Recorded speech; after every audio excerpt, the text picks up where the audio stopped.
Driss Rali, bonjour. Bonjour. Vous êtes diplômé en sciences politiques et écrivain. Vous êtes spécialiste des relations internationales. Vous écrivez dans de nombreux médias. Vous êtes marocain et vivez depuis de nombreuses années au Brésil. Beaucoup de qualités, dites-moi, hein. Ça commence bien, Euh, c'est gentil. Vous publiez un nouveau livre qui s'intitule Mon père le Maroc et moi aux éditions de l'Artilleur. Mhm. Alors, pour qui veut découvrir le Maroc contemporain, ce livre est très intéressant. Il est très bien écrit, facile à lire, avec de l'humour. Vous dressez pourtant dans ce livre un portrait, disons, peu flatteur de votre pays. Moi, je ne connais pas le Maroc, et pourtant, à la lecture de votre livre, j'ai envie de l'aimer, votre pays. Et puis, disons-le, ce qui est plaisant dans votre ouvrage, c'est que vous ne vous embarrassez pas du politiquement correct. Les islamistes, la corruption, les élites, tout le monde en prend pour son grade. Alors, nous voici ensemble pendant quelques instants pour que vous nous parliez de votre livre.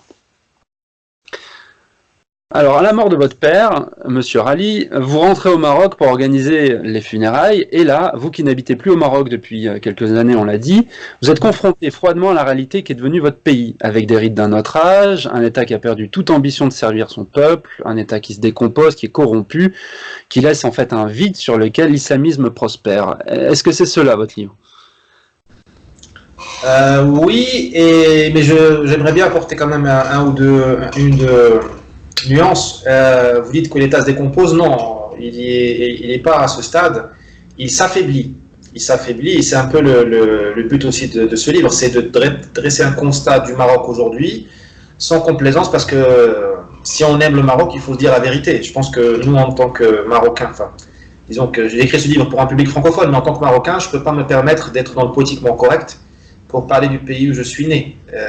Si le malade a le cancer, il faut lui dire la maladie qu'il a, et ne pas lui dire qu'il a la grippe, parce que le premier pas vers la guérison, c'est de faire le bon diagnostic. On ne peut pas s'abriter derrière des filtres, de la pudeur, ce serait pas une preuve d'amitié envers le Maroc que de lui dire, que de rester dans la carte postale ou dans les poncifs qui nous baignent depuis une trentaine d'années, hein. La situation, moi, j'ai écrit une chronique sociale. Donc moi, mon objet d'étude, c'est la société marocaine.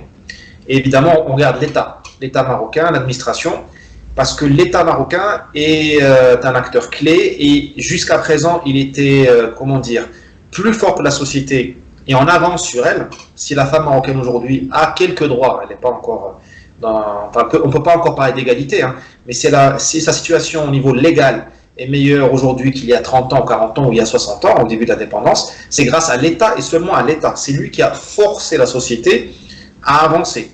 Ma crainte aujourd'hui, c'est que l'État est en recul par rapport à la société, parce qu'il s'affaiblit de l'intérieur.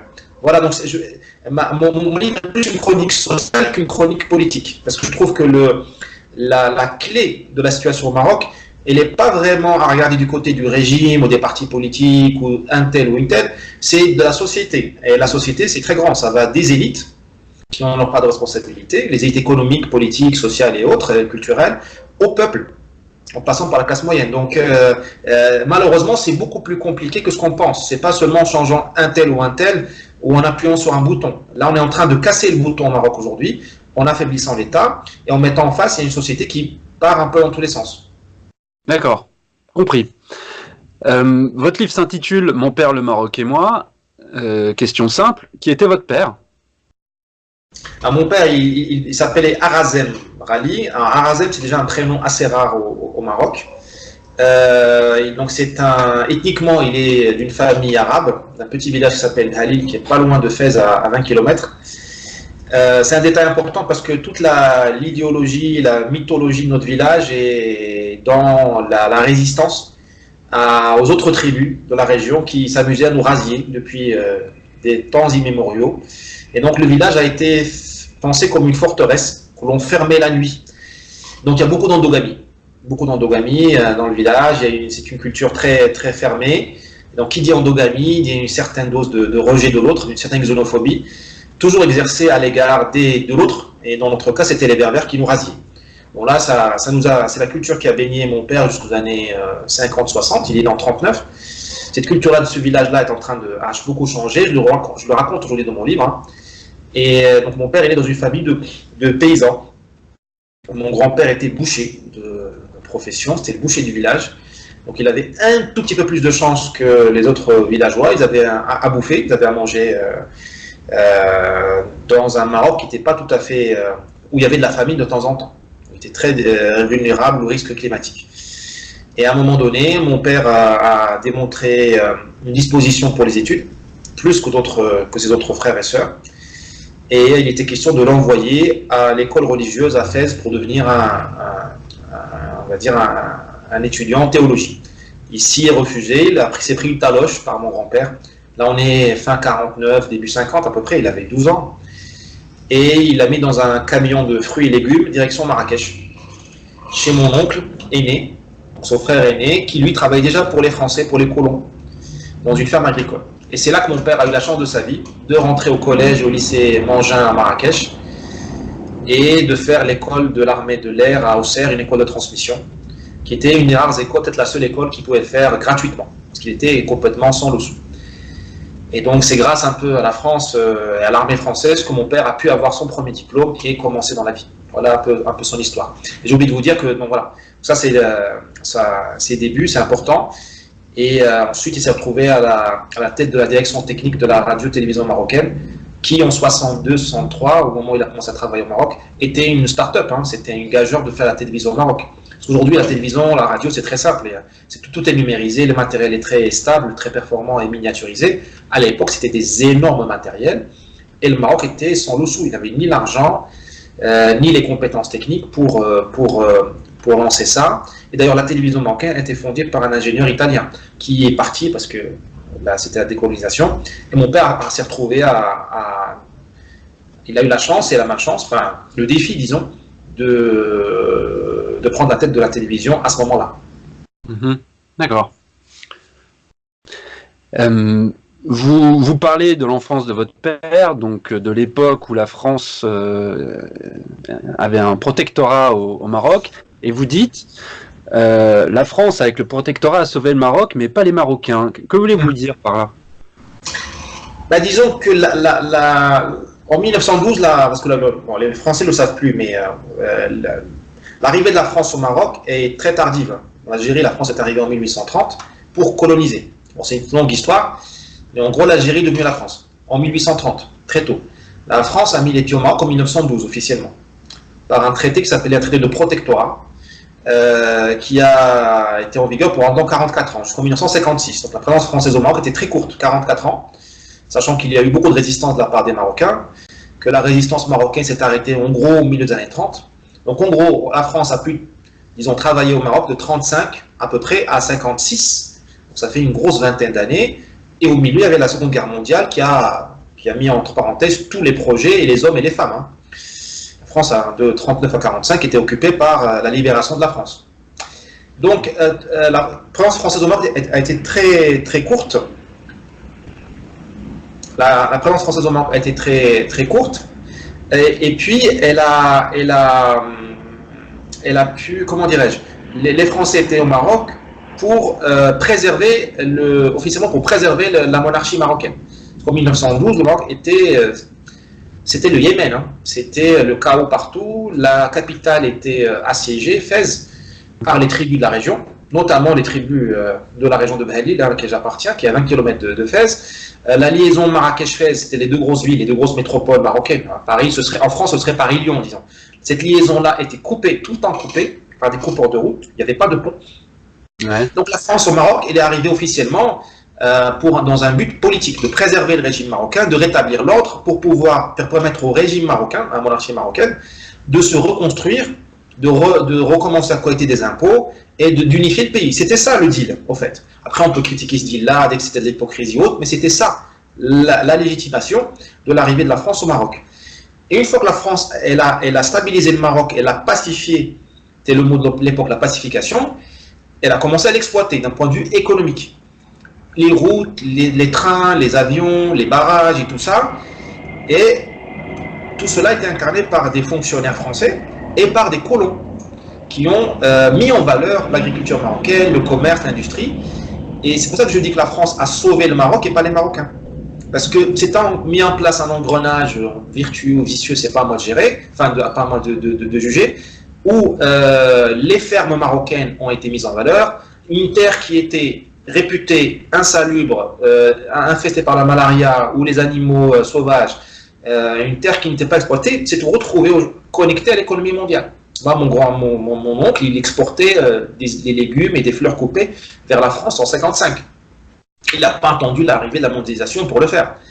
Et c'était des terres qui étaient rocailleuses. Donc, ils ont tout débroussaillé, ils ont mis la technologie. Donc, c'est pour ça que je dis la France a sauvé le Maroc. Dans un sens, elle l'a transformé dans une sorte de Californie maghrébine, où il y avait de la technologie, il y avait de la production de choses très intéressantes, mais elle a complètement délaissé les Marocains. Parce que ce n'était pas le contrat de base du protectorat.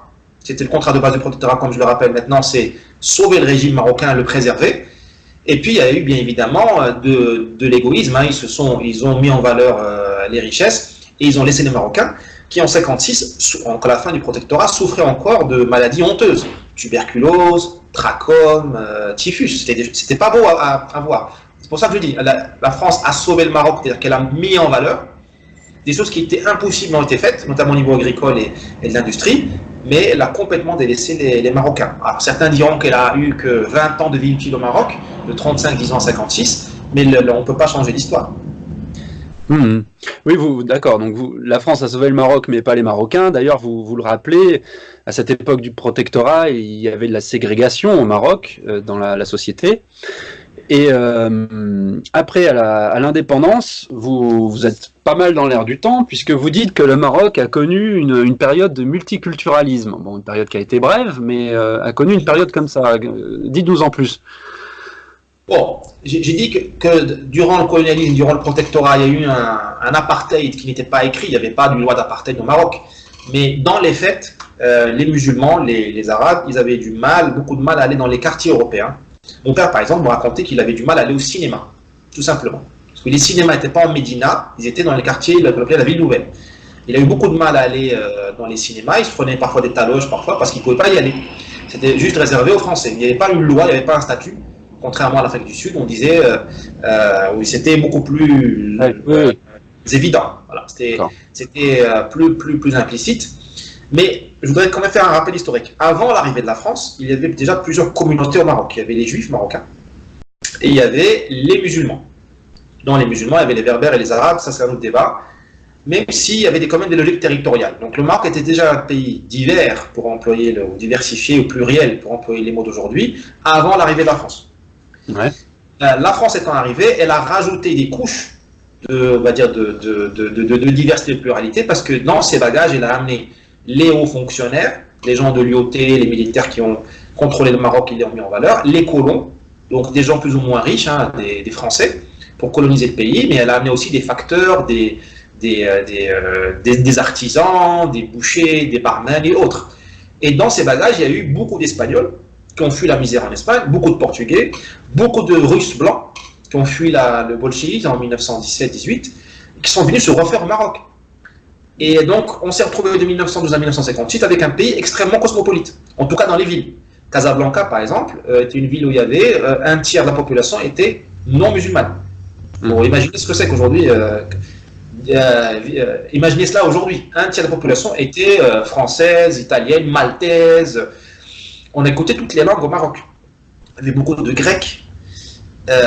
Et puis l'Empire colonial français, c'était une extrême diversité. Donc les gens, ils bougeaient, les fonctionnaires, ils venaient de Côte d'Ivoire. Enfin bon. Il y avait un apartheid, mais encore une fois implicite.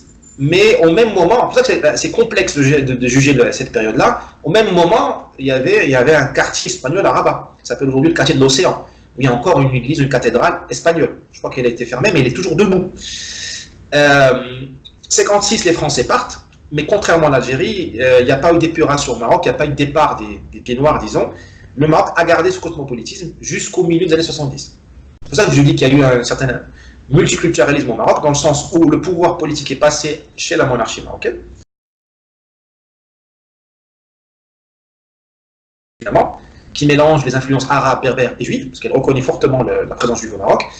Mais les Français, les Italiens, leurs enfants, tout ça, ils sont restés au Maroc. À des fonctions, moi, mon père, à la radio-télévision marocaine, jusqu'en 70-71, il avait des secrétaires, hommes et femmes, portugais. Ouais. Il avait des juifs marocains comme techniciens de montage. c'était tout à fait normal d'avoir un cordonnier qui était maltais. Et au milieu des années 70, se sont passés plusieurs faits, plusieurs événements très, très graves au Maroc. Il y a eu les coups d'État de 71-72. Et puis, juste après, en 73, il y a eu ce qu'on appelle la marocanisation. Pour la faire très, très rapidement, le régime a décidé de nationaliser tous les commerces, toutes les industries qui avaient du capital étranger. Je la fais très courte et je tronque un peu la réalité, mais c'était à peu près ça. Donc, les gens qui avaient des hôtels, qui avaient des bars, qui avaient des usines, ont dû les partager avec des capitalistes marocains. Et beaucoup sont partis, dégoûtés, voilà, d'être obligés d'ouvrir leur capital à des gens qu'ils ne connaissaient pas. Et on s'est retrouvé donc avec un gros départ massif d'une part de l'intelligentsia marocaine et des classes moyennes et des classes populaires. Il y avait des pauvres au Maroc qui étaient français, juifs, maltais et autres. Ils sont tous partis. Alors, je connais beaucoup de cas de bars, notamment, qui de jour au lendemain se retrouvaient aux mains des garçons. C'est un phénomène qui est peu connu au Maroc, mais ça s'appelle la loi de la marocanisation. Et le deuxième phénomène qui a eu lieu, c'est Israël, la guerre des 6 jours en 67, la guerre du Kippour en 73, le sionisme et la réaction marocaine, ou disons une partie de la population marocaine contre le sionisme, qui est une réaction d'hostilité. Et beaucoup de juifs marocains ont décidé de partir, soit vers Israël, soit vers les États-Unis, le Canada et autres. Donc, au milieu des années 70, disons que le Maroc a perdu son cosmopolitisme. Et on paye le prix, je raconte un peu dans le livre, on le paye le prix encore aujourd'hui. D'accord. Non, c'est clair. C'était une étude qui était très pacifiée. Hein. Les différentes communautés vivaient au Maroc de manière pacifiée. Hein. Par exemple, le Ramadan était vécu différemment d'aujourd'hui. Les cafés ouvraient. Évidemment, les gens ne se baladaient pas dans la rue avec des bières, mais les cafés ouvraient pour les juifs. Pendant le Ramadan, aujourd'hui, c'est impossible de vous dire de voir un café. Enfin, c'est presque impossible de trouver un café ouvert aujourd'hui à Tanger, au Casablanca, pendant le Ramadan, durant les horaires de jeûne. Parce qu'on respectait les Juifs et on savait qu'eux, ils avaient besoin de manger. Les Maltais, les Français et autres. Donc, c'était une coexistence pacifique, sous, évidemment, la loi à l'autorité forte de Hassan II de la monarchie, mais ça fonctionnait. Ouais. Maintenant, on est passé dans une autre étape. D'accord. Driss Rali, vous aimez l'histoire, vous faites souvent des rappels à l'histoire. On va encore rester un petit peu dans ce domaine parce que vous décrivez l'islam historique du Maroc comme l'islam des marabouts. Et vous dites que cet islam est le seul en fait qui peut s'opposer ou qui pourrait s'opposer aujourd'hui à la menace de l'islam oriental qui est l'islam des wahhabites ou des frères musulmans. Est-ce que vous pouvez détailler cette idée? Bon. Déjà, je commencerai par évacuer des fausses pistes qui seraient la laïcité ou une sécularisation accrue ou une modernité réelle. Je pense qu'on n'est pas prêt. Ce seraient des fausses pistes parce qu'on n'a pas les troupes pour cela. Moi, j'aimerais bien voir un Maroc laïque, mais moi, je vis dans le réel, hein, je ne vis pas dans les livres. Et je vois qu'il n'y a pas de troupes, il n'y a personne au Maroc, ou très peu, qui peuvent aller descendre dans la rue pour demander la laïcité, ou perdre un œil, ou se faire taper dessus pour cela. Parce qu'il faut avoir des militants quand même, pour les idées. Sinon, c'est plus des idées, ce sont des chimères, et c'est très dangereux de promettre aux gens des chimères. Donc il faut être réaliste. Et dans le réalisme, quand on ouvre la boîte à outils aujourd'hui du Maroc, et qu'on comprend ce que c'est que le Maroc et la société marocaine, on voit qu'il y a un islam qui est purement marocain, qui est populaire, donc il y a des troupes, des millions de Marocains y croient, c'est l'islam des marabouts. C'est l'islam de ma grand-mère.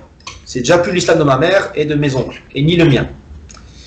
C'est quoi l'islam des marabouts? C'est un islam qui est terrien. Il est lié à un endroit. Ce sont des endroits où il y a eu des saints ou des saintes. C'est très rare en islam, mais ça existe. Il y a des on appelle ça des lellas.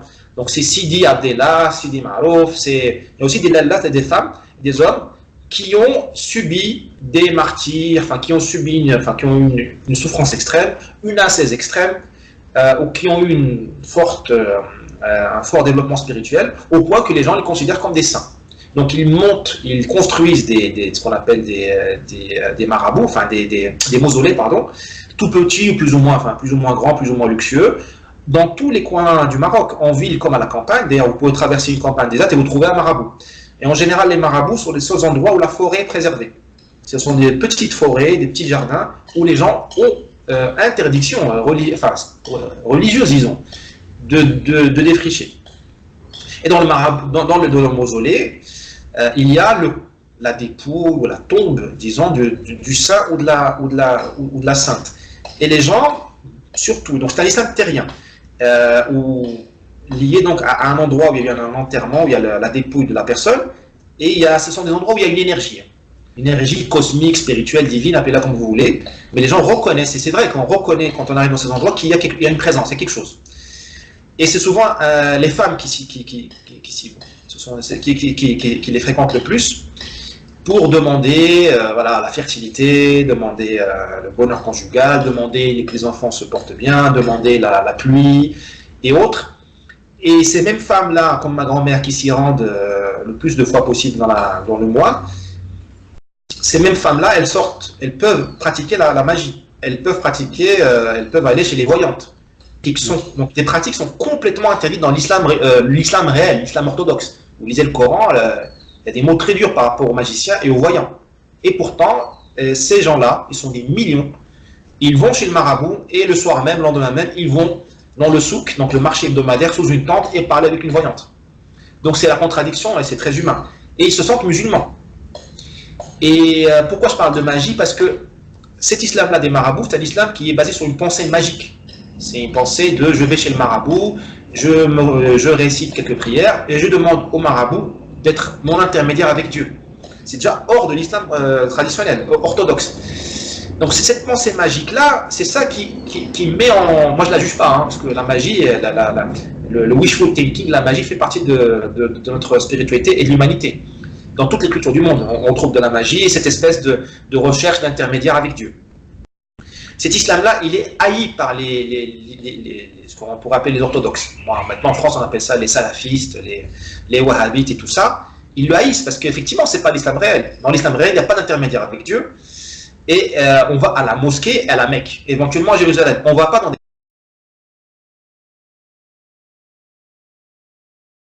C'est un islam qui est universel, c'est la Oumma. Et pourtant, les Marocains se convertissent rapidement et en masse, en un clin d'œil à cet islamisme-là des wahhabites. Et ma thèse, et je crois que je ne me trompe pas vraiment, on ne me trompe pas trop, c'est que ça se passe très facilement. Parce que cette conversion-là, dès que les gens arrivent en ville, ils perdent le lien avec les marabouts parce qu'ils ne vont plus dans leur douar ou dans leur village pour des raisons évidentes.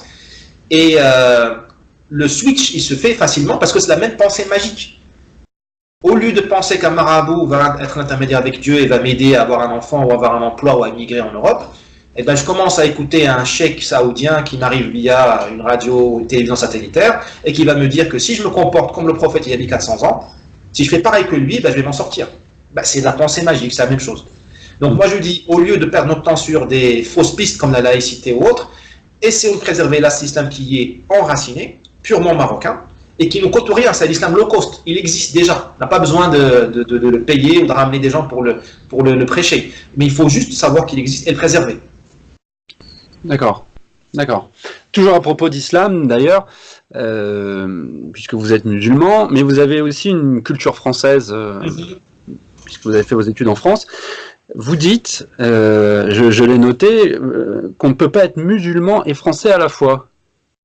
Oui, vous souriez, mais c'est-à-dire bon, moi j'aime bien écrire sans filtre parce que je dois aux lecteurs français et aux marocains le maximum de transparence. Comme je dis, le malade est gravement malade et il ne faut pas qu'on lui dise, qu'on lui mente.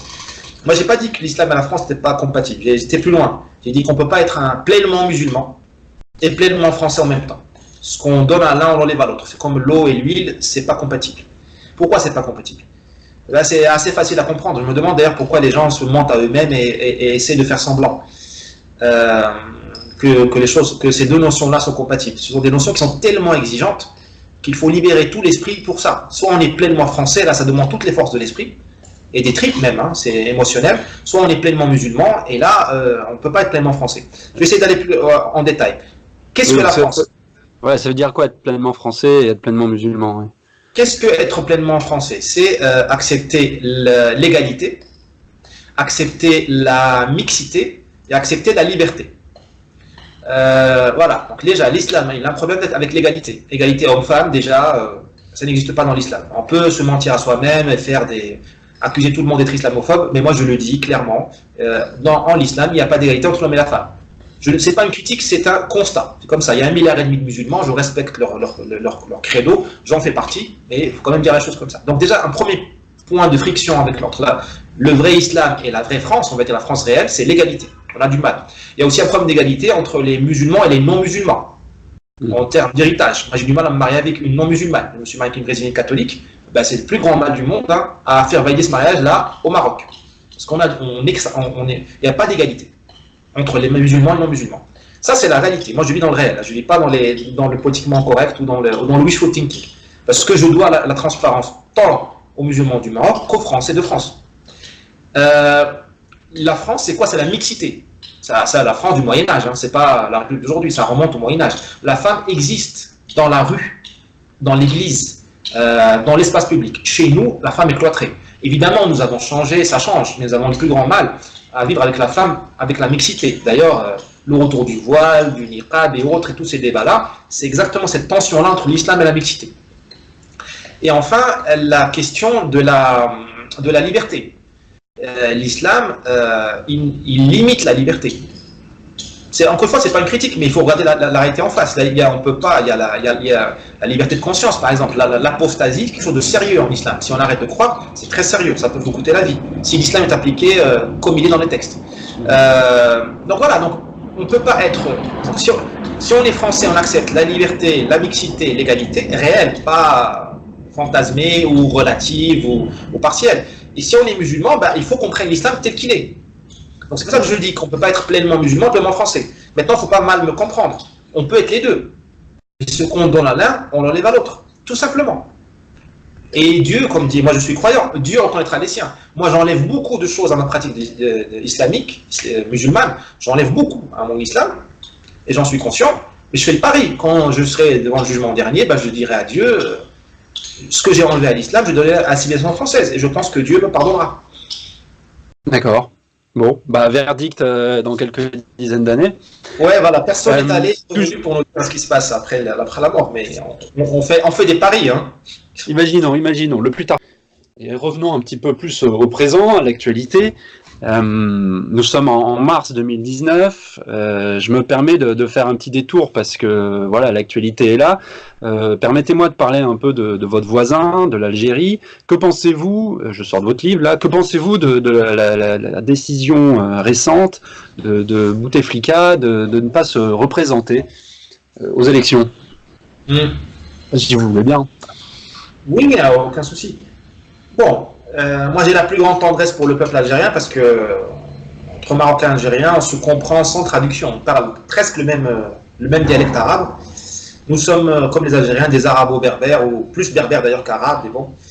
Et nous sommes des Méditerranéens. Donc, il y a une réelle fraternité culturelle réelle. D'ailleurs, moi, j'adore l'oraï, la musique algérienne de la région d'Oran, Tlemcen. Détail important. Mais, donc, même si j'ai la plus grande tendresse pour le peuple algérien, j'essaie d'analyser la situation avec la même sévérité et exigence que ce que je fais avec mes concitoyens marocains. Et je me dis, ok, tout le monde dit pas Bouteflika dégage, Bouteflika dehors. Ça a l'air légitime, effectivement, on peut comprendre ce genre de discours. Mais où est la relève? Quelle est l'alternative? Quand Bouteflika sortira, qui va prendre sa place? Moi, je crains qu'il n'y ait pas de réponse. Et c'est facile de demander la destruction, mais qu'est-ce qu'on a construit? Et je me rends compte qu'il n'y a rien à été préparé. Rien n'a été préparé sur le plan des idées d'abord, parce qu'avant d'avoir des leaders, il faut savoir quelles idées ils vont incarner. Bolivar était un grand monsieur, un type exceptionnel, mais il incarnait une idée. C'était l'Espagne, c'était dégage l'Espagne de l'Amérique du Sud, et c'était la Grande Colombie. Quelles idées merveilleuses, on peut être d'accord ou pas, mais voilà. Après, lui, il a mis son courage et son talent. Là, en Algérie, quelle est l'idée? Quel est le projet?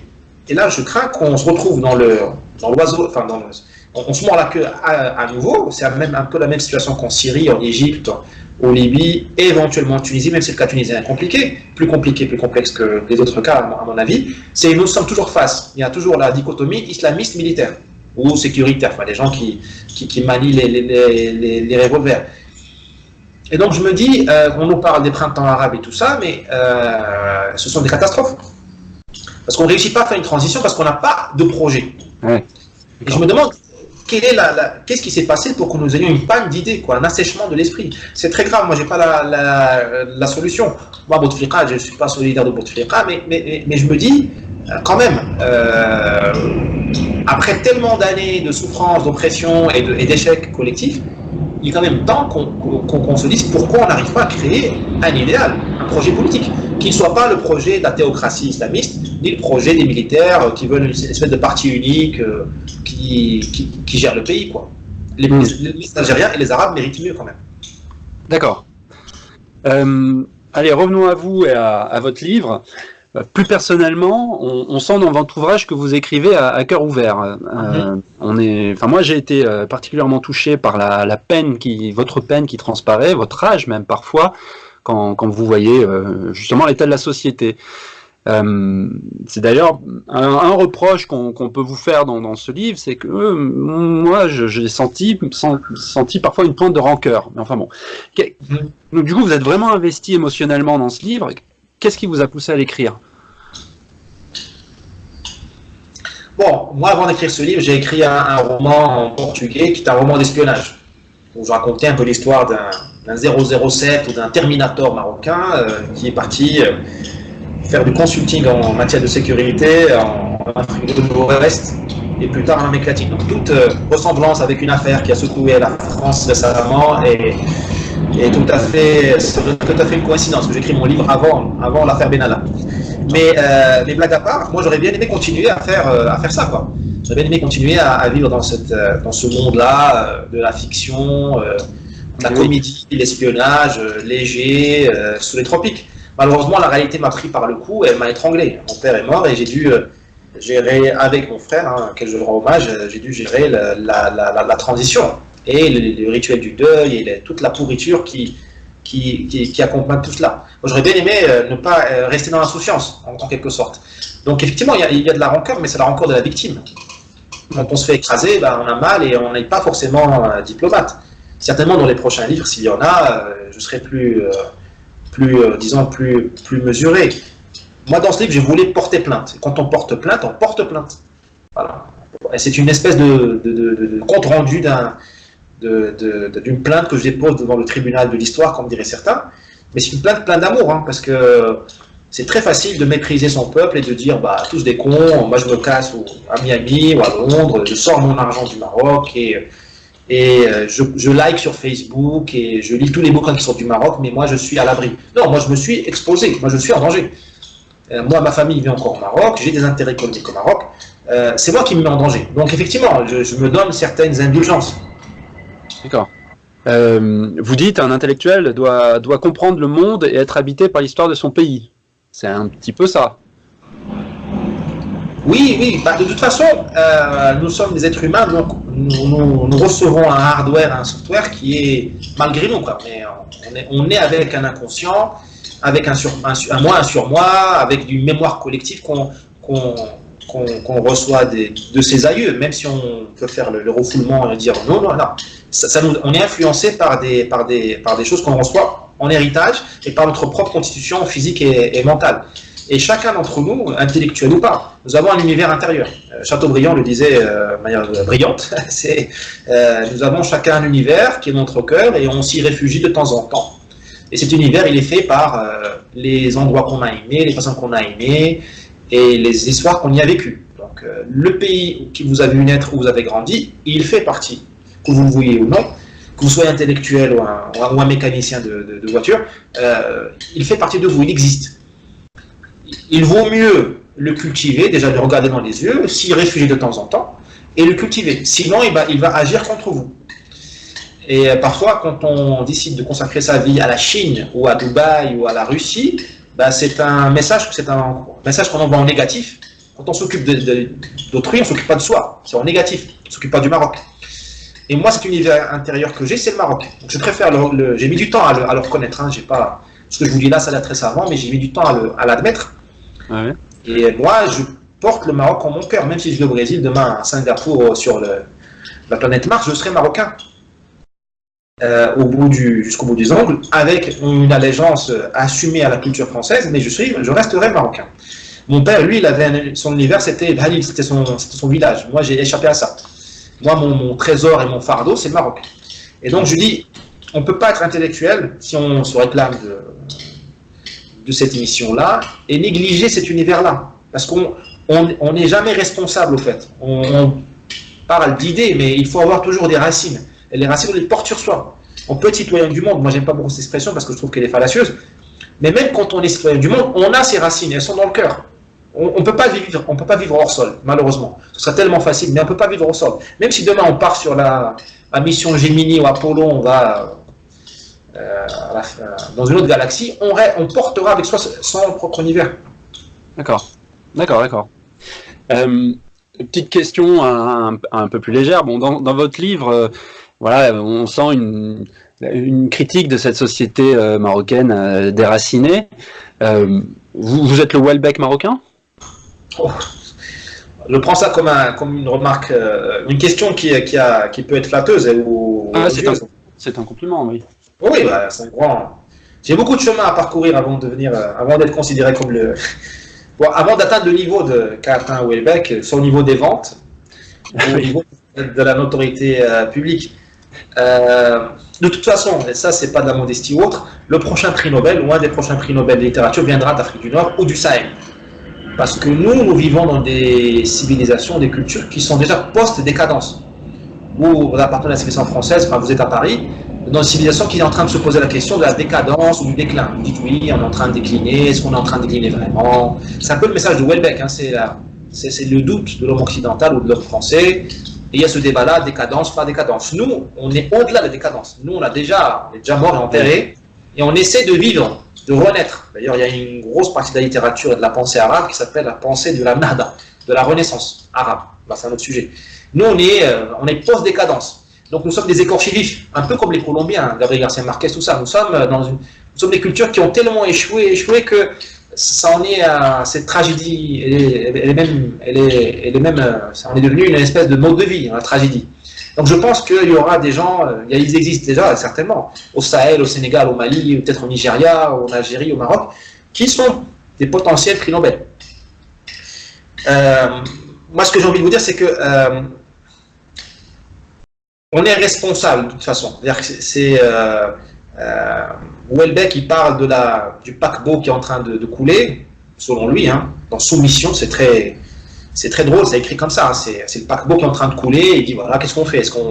Comme disait Onfray, hein, Michel Onfray, est-ce qu'on continue à boire le champagne ou est-ce qu'on s'engage?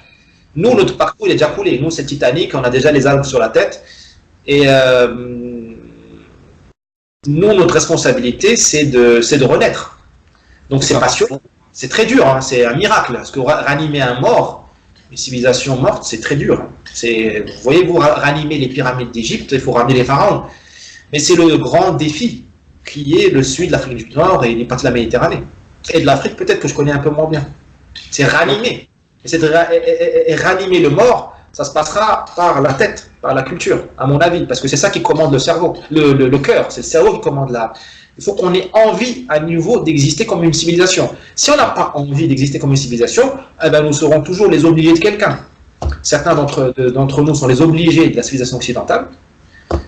Je peux être accusé d'en faire partie, et j'en suis assez fier d'être partie de la civilisation occidentale. J'espère de ne pas être son obligé. J'espère que je suis en train d'y participer, d'y contribuer. Certains sont les obligés du wahhabisme, qui est une autre sous-culture. Mais tout ça, c'est pas le Maroc, c'est pas le Sahel, c'est pas le Mali, c'est pas le Sénégal, c'est pas l'Algérie, c'est pas le Nigeria, c'est pas la Guinée. Vous voyez, comme Garcia Marquez, quand il a inventé le réalisme magique, il s'est dit je suis plus, enfin je parle pas pour lui, il a inventé une littérature purement latine. C'est pour ça que ça a marché. Et nous, il faut qu'on invente quelque chose qui nous parle à nous et qui nous donne envie de lutter. Sinon, on va être des consommateurs d'iPhone et de cassettes religieuses, de CD religieux ou de télévision française. Je pense que notre défi maintenant, c'est la renaissance. Avoir l'ambition d'être une civilisation, très belle formule. Et alors du coup, vous y croyez, le Maroc a un avenir? Et ça sera un petit peu une conclusion, hein, pour moi. On n'en sait rien. Ce qu'on sait, c'est que le Maroc est un vieux pays. Il existe comme État, disons, constitué depuis au moins 1000 ans. Donc, c'est pas donné à tout le monde. quand on dit vieux pays, vieille culture, vieil État, bon, la France fait partie de ce club de ce que j'appelle moi le G20, le vrai G20, quoi. C'est les vieux États qui existent les pays millénaires. Depuis des millénaires ou depuis au moins un millénaire, et ça donne des responsabilités, mais ça donne aussi de l'espoir, parce que qui dit vieil État, dit vieille nation, dit vieille tradition de gouvernement, il dit aussi inertie, pour le bon et pour le mauvais, et aussi des ressources inespérées, le manque à des ressources peut-être que je ne connais pas, et qui un jour vont être déclenchées, et qui vont nous sortir de l'ornière. Donc il ne faut pas cracher sur l'avenir et dire que tout est perdu. Moi je pense que tout est perdu à horizon 30-40 ans, on ne va pas voir la renaissance marocaine, pour plein de raisons que je cite dans le livre. Mais peut-être à horizon 100-200 ans, il ne faut pas insulter l'avenir. Le Maroc a certainement des ressources qui ne sont pas connues. Et moi je me dis, si un jour il y a une renaissance marocaine, je parle du Maroc, je connais bien, il faut qu'il mobilise cette dimension religieuse. Il faut qu'on se serve du fanatisme, il faut qu'on se serve des radicaux, il faut qu'on se serve des extrémistes, il faut qu'on se serve des gens qui sont prêts à mouiller la chemise, à mourir pour une idée, pour un projet de renaissance marocaine. C'est pour ça que je ne pense pas qu'on puisse faire une renaissance marocaine avec la laïcité. La laïcité est très belle, moi j'applaudis, je participe à la laïcité quand je suis en France. Mais c'est pas, cette idée-là ne peut pas mobiliser les Marocains. Parce que, par contre, une idée, un projet de renaissance marocaine, où la religion n'est pas le but, mais le driver, il faut qu'on arrive à kidnapper la religion. Comme l'islam aujourd'hui, kidnappé par les méchants pour faire des bêtises, des attentats, pour voler, être hypocrite, pour recevoir des bakchis à midi, et à midi 10, aller à la mosquée, se laver de leurs péchés, c'est une honte. C'est ce qui se passe, malheureusement. Je raconte dans mon livre. Mais il faut qu'on kidnappe l'islam, mais pour de bon, et pour faire la renaissance marocaine. Parce que l'islam, il arrive, la religion mobilise les gens par les tripes.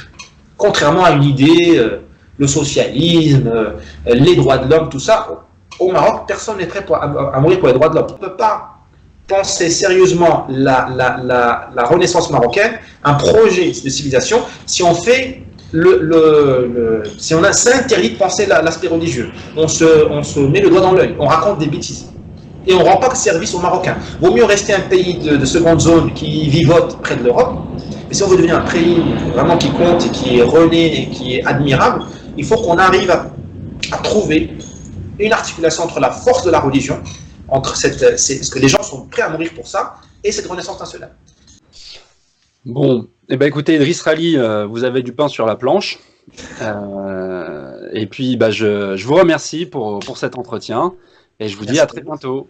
Merci pour la chance qui m'a été donnée de m'exprimer par rapport à ce livre. Merci beaucoup. Merci Idriss. À bientôt, au revoir. À bientôt, au revoir.